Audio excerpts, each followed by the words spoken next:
Hi again, I'm back. Literally seconds. Now I'm reacting to what if Anakin Skywalker became king of Naboo. Now I literally just got done reacting to what if Obi-Wan Kenobi saved Darth Vader by saving Anakin Skywalker. And now I'm reacting to what if Anakin Skywalker became king of Naboo. Let's see. Don't forget to subscribe, like, and share. And I'll put the Fantasies channel in the description below. So you can check out this video for yourself. And the original video will be in the description. Well, not the video, but I'll put the channel in the description. Let's just get started. Let's start this story during Attack of the Clones. Anakin and Padme. Let's start this story during Attack of the Clones. Anakin and Padme have just become married on Naboo and spend a couple of days alone on the planet together for their honeymoon. Anakin feels connected to Naboo, its countryside and natural wonders. He could see himself living here and brings this up with Padme. He tells her that she is his priority in the universe and is willing to leave the Jedi Order for her. Padme tells Anakin she feels the same and is willing to leave the Senate. They decide to do this. I'm gonna continue. To give up their lives on Coruscant and move to Naboo. The news of Padme Amidala, famed queen and senator, moving back to their home planet, sparked a lot of discussion by the Naboo people. She was a great queen, extremely loved by their people, and even after her 2 terms ended, they petitioned for her to be allowed to serve a third, but she denied it. However, after her and Padme had been there for only 2 weeks, the people of Naboo started a petition to allow Padme to serve as queen again. The previous Queen Jamila's term has just ended, so there is a vacancy on the throne. Nothing like this has happened since the beginning of Naboo society over 3,000 years ago. However, Naboo was a very democratic people and always acted in the opinion of the masses. So if the majority of the people wanted something, even if it was against their constitution, it would be allowed. Padme decides to accept the offer to become queen again and is crowned and sits on the throne. Through this, she can help people once again and encourage change to her world. Since Anakin was married to Padme, he became the king, and the newlywed couple ruled over Naboo society. The Clone War had just started, and the queen and king decide that Naboo will stay loyal to the Republic and assist in their war efforts. Since Anakin was king, he had a lot of authority and power, and wanted to use this to thank the last family that freed his mother from slavery. He travels to Tatooine and offers them a better life, an opportunity to move to the core world of Naboo and never have to worry about food and water ever again. They accept and move into the capital city of Theed. Anakin develops a good relationship with their family and starts to consider Klieg the father he never had. Anakin and Padme take a very diplomatic approach in their rule. Padme especially remembered how pivotal the Gungans were in defeating the Trade Federation a decade ago, and works hard to improve the relationship between humans and Gungans, giving the Gungans all the rights that the humans of Naboo have.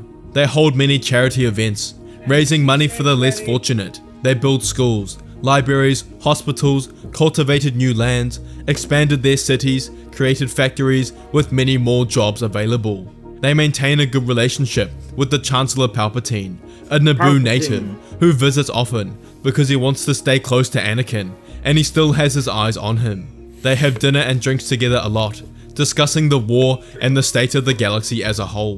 But Palpatine never misses an opportunity to talk bad on the Jedi and tells Anakin it was smart of him to get out of there when he did. Obi-Wan also visits often as well, although more at the start of the war and less as it went on. Anakin's training was basically complete by Attack of the Clones, and Obi-Wan knew he had nothing more to teach him, so had no moral quarrels letting him leave the Order. Although he did feel as if he failed Anakin and also Qui-Gon, but decided best to not focus on this. The Jedi weren't too happy when Anakin left, as the prophesized chosen one leaving the Jedi was quite embarrassing for them. The only Jedi that said goodbye to Anakin, other than Obi-Wan, was Yoda, who wished him best of luck in the life that followed. Anakin handed the Master his lightsaber and never looked back. About a year into the Clone War, Padme first became pregnant. The royals were delighted with this news and shared it with the public, who were equally as happy.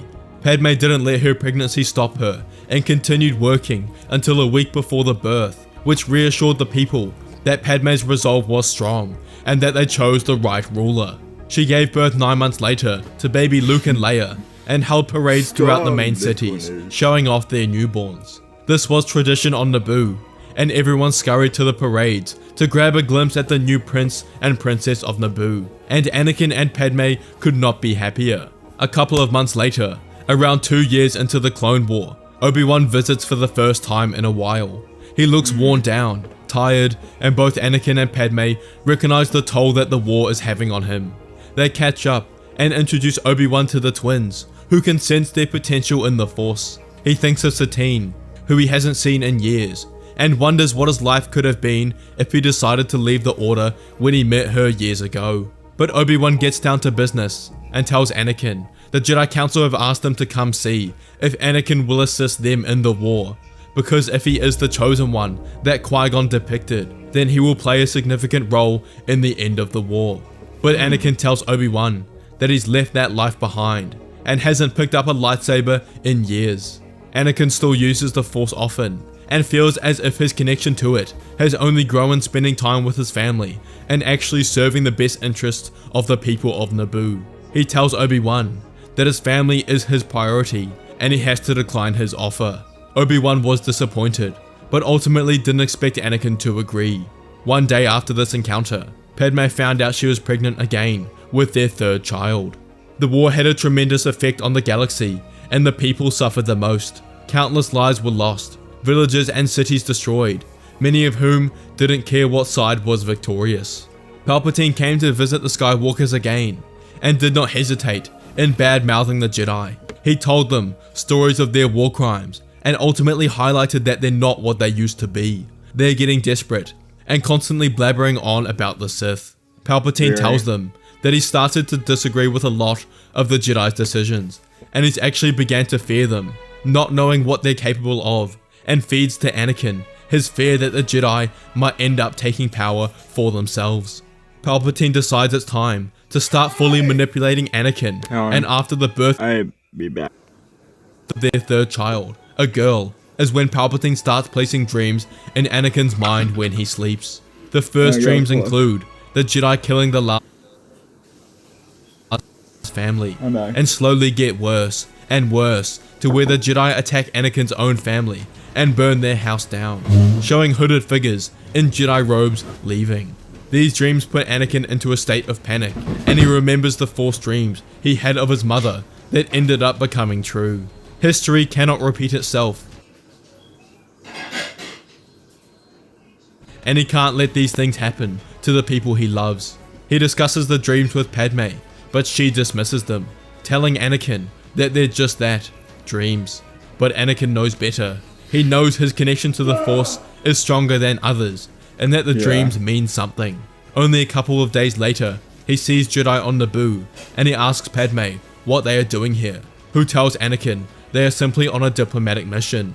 The Jedi look over at Anakin and give him a dirty look, and Anakin thinks something else is going on, that they've come to scope out Anakin's home before they attack. Anakin decides to discuss this with the only Jedi he trusts, and tells Obi-Wan he's having Force dreams, but doesn't tell him the content.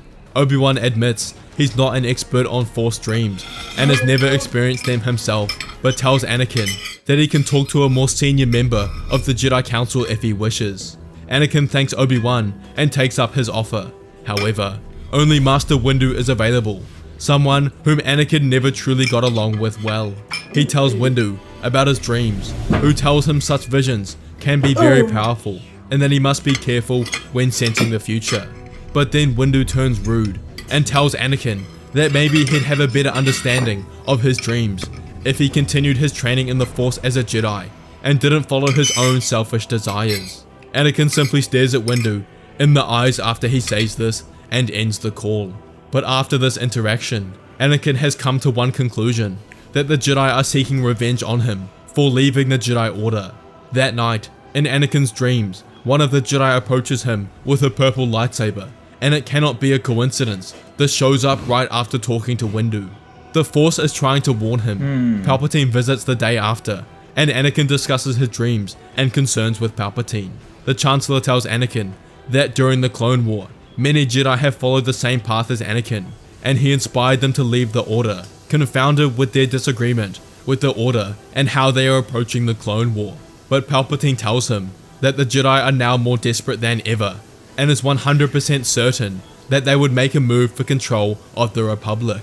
He asks Anakin to help him, protect him when the Jedi make their move, but Anakin tells him that especially with his dreams, he has to be selfish and can't leave his family alone on Naboo.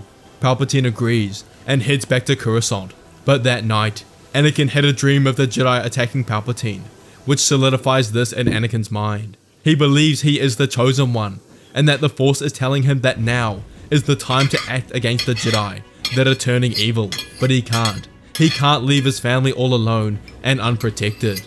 At this time in the story, Palpatine has a few Jedi under his command, including Barriss Offee and Pong Krell, who became disillusioned with the Jedi's ways, and Palpatine pounced on this, turning them into his own personal spies in the Order.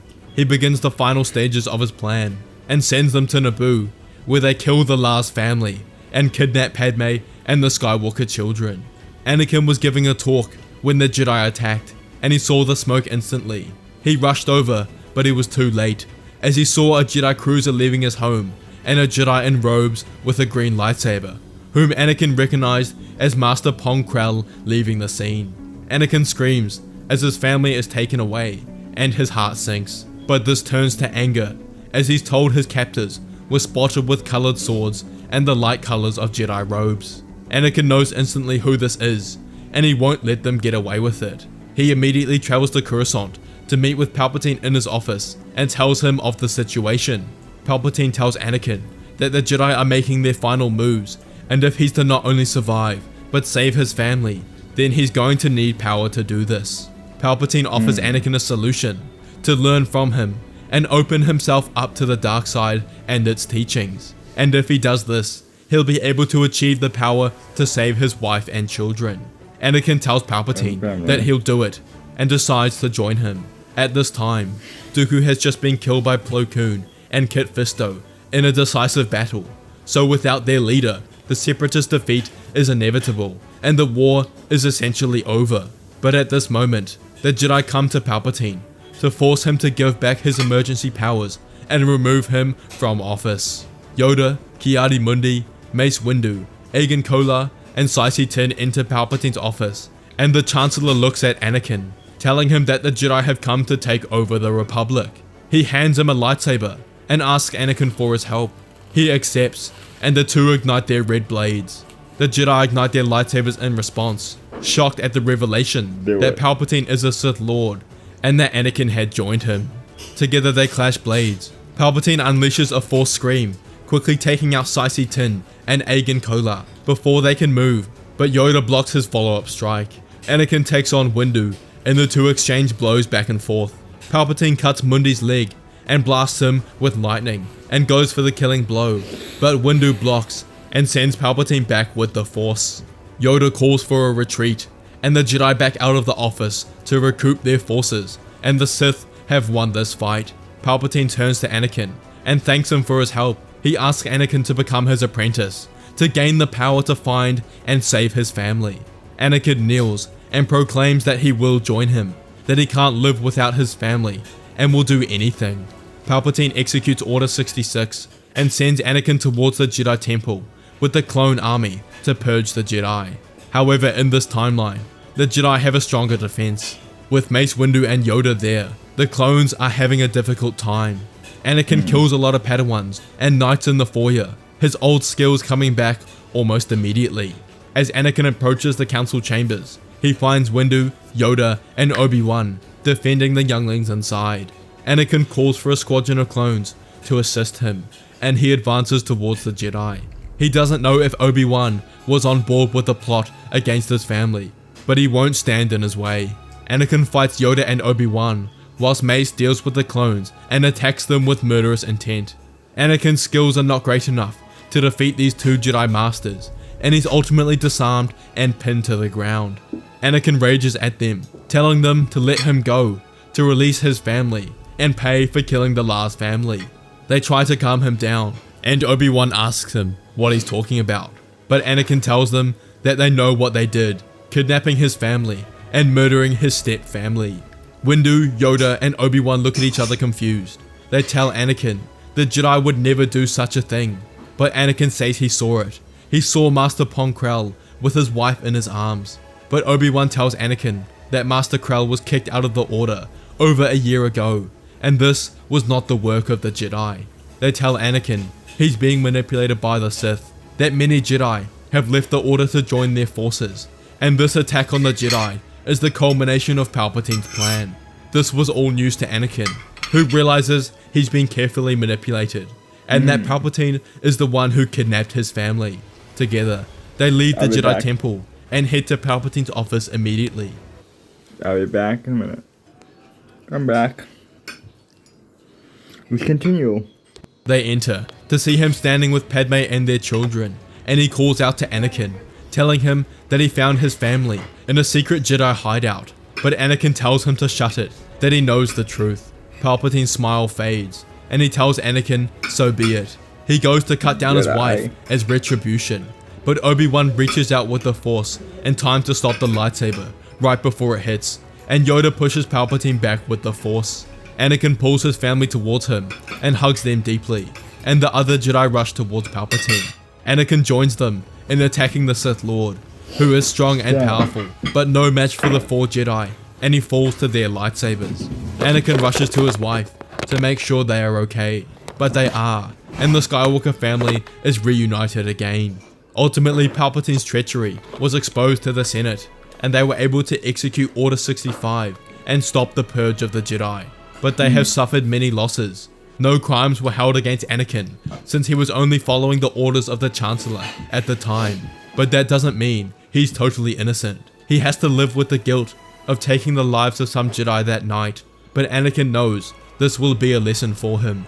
He's experienced the dangers of the dark side, and how easily it can consume you, and will use this knowledge when teaching his children about the Force, and promises to never let the darkness that temporarily consumed him to ever touch any of his children.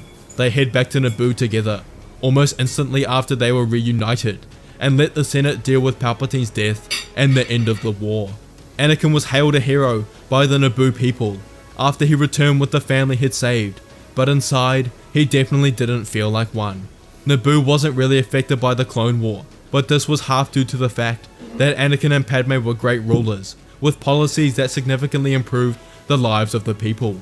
Because of this, the Naboo courts vote through a referendum for Anakin and Padme to become the permanent rulers of Naboo, and let the Skywalker family become the official royal family of the planet. The vote passes through 90 to 10, and they're crowned once again as the permanent king and queen of Naboo.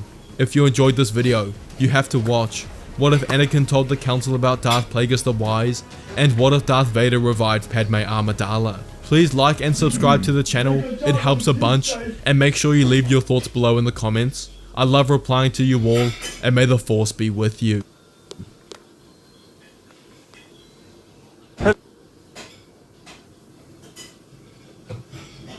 That's the end of that.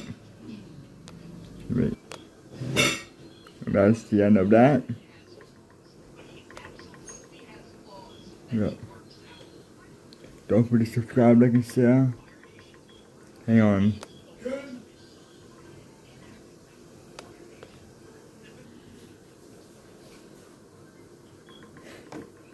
And that's the end of that.